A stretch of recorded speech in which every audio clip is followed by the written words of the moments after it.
Hey, I'm Jesse. Let's have another devotion. We're in the book of Titus in chapter 3.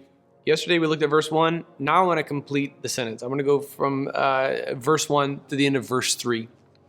All right. Remind them, meaning Paul tells Titus to remind those who live in Crete, to submit to rulers and authorities, to obey and to be ready for every good work, to slander no one, to avoid fighting, and to be kind, always showing gentleness to all people.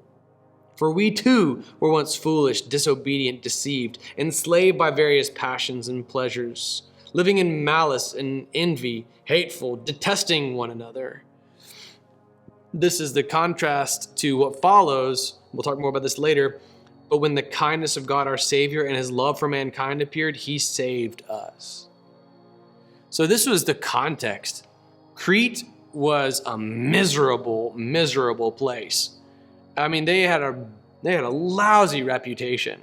They were lawless, absolutely lawless rebels. It's something about island life. Living on Crete are like, you're not my boss. And they would just defy authority. But now they've been called to submit to rulers and authorities, to obey and to be ready for every good work. Contextually within Crete, I mean that you were no longer the lazy beasts and the gluttons and you weren't acting like the stereotypical Cretan. Instead, you would slander no one. See that in verse 2? Man, we need that. Today we live in an age and a day wherein Christian libel has like a whole industry too. We have like this for-profit Christian slander industry complex. Like it's well-funded, and now we can slander each other and get subscription dollars for it or ad revenue for it. And so it incentivizes more of it. It's terrible. Here's what Titus 3:2 says: slander no one. Slander no one. Don't spread lies about people. Don't do it. Don't try to disparage someone. Don't commit acts of character assassination. Don't slander anybody. Instead, avoid fighting. Be kind. Always showing gentleness to all people. That's nice. It was a radical departure from the cultural norms of Crete. And it seems like a bare minimum. It sounds like a kids ministry rule list, doesn't it? But it was being written to full-grown adults. And it evidently needs to be reinforced today. Stop slandering people. Okay, don't make up a fake social media profile and slander somebody on the internet. And don't spread rumors about people. Don't gossip. Shut the gossip down. If somebody comes to you with gossip, it ends right there. Say like, hey, let's go to that person one-on-one. Let's implement Matthew 18. Step 1, go to one-on, and if they're not willing to go one-on-one to that person, evidently they don't really believe it. And they're unwilling to do what Jesus said, and their motives may not be pure. So look, no, instead, it's slander. And you shut it down right then and there. Yeah, but Jesse, what about giving bad news about somebody? Look, if it's a true statement, it's not slander. But if your motive is just to hurt someone's reputation, you're slandering. And if it's written, it's called libel, L-I-B-E-L. Don't slander anyone. Instead, avoid fighting. If you've got like a desire to be in conflict, if you enjoy conflict, check your heart. I've had that same proclivity in my past. I've enjoyed sometimes being in conflict because I enjoyed, at least in my own mind, like defeating people. And that's not a healthy desire. That's a sinful desire. So instead, submit to rulers and authorities. Okay, slander no one, avoid fighting, and be kind. Just be kind. Let your legacy be one of kindness. Be nothing but kind to people, and kind to all people, showing gentleness to all people.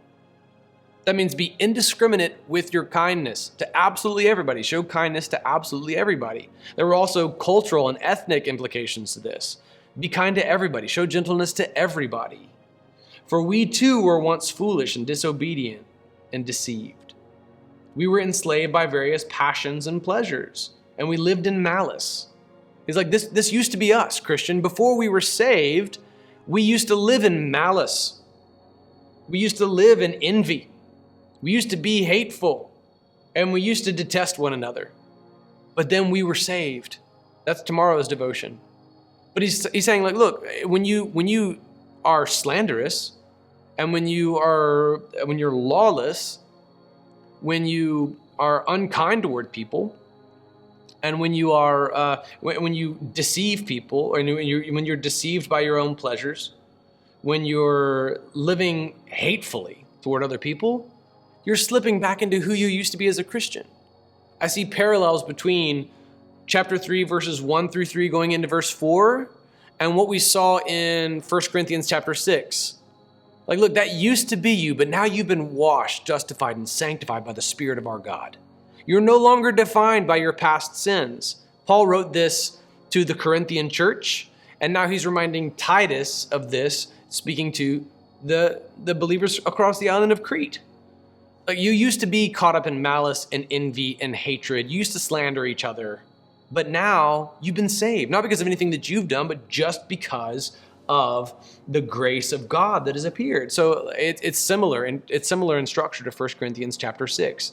This remarkable passage that tells us, like, we can't be known by our past sins anymore. So when you as a Christian, if you slip back into your old ways, you're going back to who you were before Christ. You used to be deceived. You used to be caught up in all of your passions, but you're not anymore.